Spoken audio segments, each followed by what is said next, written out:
అయోధ్య రాముల వారిని తలుచుకోకుండా ఉండలేము. అలాగే అయోధ్య పూజా సామాగ్రి కూడా వాడకుండా ఉండలేము. అయోధ్య పూజా సామాగ్రి వాడండి, మీ పూజని పరిపూర్ణం చేసుకోండి. డీలర్షిప్, డిస్ట్రిబ్యూషన్, హోల్సేల్ కై సంప్రదించవలసిన నంబర్లు. 6 ప్రాజెక్టులపై స్పెషల్ ఫోకస్.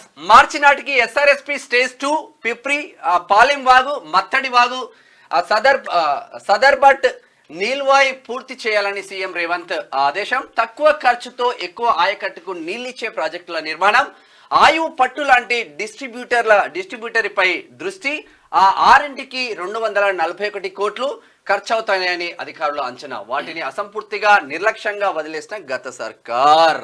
చూసుకో అంటే తక్కువ ఖర్చుతోటి ఎక్కువ ఆయకట్టు, అంటే ఎక్కువ అది పొలాలకు నీళ్ళు అందించే విధంగా ప్రభుత్వం ఏర్పాట్లు చేస్తూ ఉంది. అయితే 40,000 ఎకరాలకు నీరు అందించాలని చెప్పి భావిస్తూ ఉంది. ఇందుకు 241 కోట్ల రూపాయలు ఖర్చు అయితే అని చెప్పేసి కూడా అంచనా వేస్తూ ఉంది ప్రభుత్వం. అందులో భాగంగా నిన్న నిర్ణయం తీసుకుంటున్నా ఉన్నారు. రాష్ట్రంలో అసంపూర్తిగా ఉన్న గత సర్కార్ నిర్లక్ష్యం వహించిన పలు సాగునీటి ప్రాజెక్టులపై CM Revanth Reddy special focus పెట్టారు. తక్కువ ఖర్చుతో ఎక్కువ ఆయకట్టుకు నీరందించి రైతులకు మేలు చేసేలా 6 ప్రాజెక్టులను యుద్ధ ప్రాతిపదికన పూర్తి చేసేందుకు నిర్ణయించారు. గోదావరి, కృష్ణా బేసిన్లో అర్ధాంతరంగా ఆగిపోయిన ప్రాజెక్టుల వివరాలన్నింటినీ ఇరిగేషన్ ఇంజనీర్ల నుంచి సీఎం ఆరా తీశారు. అయితే ఇందులో భాగంగా తక్కువ ఖర్చుతో త్వరగా పూర్తయ్యే ఎస్ఆర్ఎస్పీ స్టేజ్ 2, తర్వాత పిప్రి, పాలెం వాగు, మత్తడి వాగు, తర్వాత సదర్మట్, నీల్వాయి ప్రాజెక్టుల పనులను ఏడాదిలోగా పూర్తి చేయాలని నిర్ణయించారు. ఆ దిశగా చర్యలు చేపట్టాలంటూ అధికారులను ఆదేశించారు.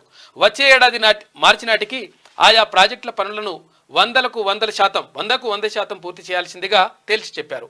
అందుకు తగ్గట్టు నిర్ణీత గడువు నిర్దేశించుకోవాలని, ఆయకట్టుకు నీరందించే లక్ష్యంతో సమగ్ర ప్రణాళిక తయారు చేయాలని అధికారులను సీఎం రేవంత్ రెడ్డి ఆదేశించాడు. మొత్తం మీద తక్కువ ఖర్చుతోటి ఎక్కువ ప్రాజెక్టులు పూర్తి చేసి ఎక్కువ ఆయకట్టుకు నీళ్లు అందించాలని చెప్పేసి ప్రభుత్వం భావిస్తూ ఉంది. డిస్ట్రిబ్యూటర్లపై దృష్టి పెట్టండి.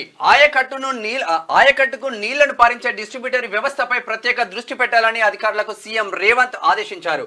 గత ప్రభుత్వం 10 ఏళ్లలో చేపట్టిన ప్రాజెక్టులన్నీ బ్యారేజ్లు, పంప్ హౌజ్లకే పరిమితమయ్యాయని, భారీగా అప్పులు తెచ్చి కాళేశ్వరం ప్రాజెక్టు నిర్మించడం తప్ప మెయిన్ కాల్వలు, డిస్ట్రిబ్యూటర్లు ఆయకట్టుకు నీటిని అందించే కాల్వలను నిర్మించకుండానే వదిలేసింది. అదే తరహాలో గత ప్రభుత్వం చేపట్టిన చాలా ప్రాజెక్టులు అసంపూర్తిగా మిగిలిపోయాయి. దీంతో ఇటీవల పలు దఫాలుగా ఈ ప్రాజెక్టుపై చర్చించిన సీఎం తక్కువ ఖర్చుతో వీలైనంత తొందరగా పూర్తయ్యే ప్రాజెక్టులను చేపడితే రైతులకు మేలు జరుగుతుందని, అందుకు అవసరమైన అంచనాలు సిద్ధం చేయాలని అధికారులకు సూచించారు. ఇదే విధంగా గత 10 సంవత్సరాలలో సీతారామ ప్రాజెక్టు ఖమ్మం, ఇప్పుడు మంత్రి తుమ్మల నాగేశ్వరరావు పట్టుబట్టి మరి ప్రతిరోజు చేస్తా ఉన్నాడు. అది జబర్దస్త్ గా ట్రయల్ రన్ మంచిగా సక్సెస్ అయిపోయింది, మంచిగా నడుస్తా ఉంది. ఇంకా అది కూడా పూర్తి చేసేసి మొత్తం మీద నీళ్ళు అందిస్తామని చెప్పేసి చెప్తా ఉన్నారు ప్రభుత్వం చెప్తుంది.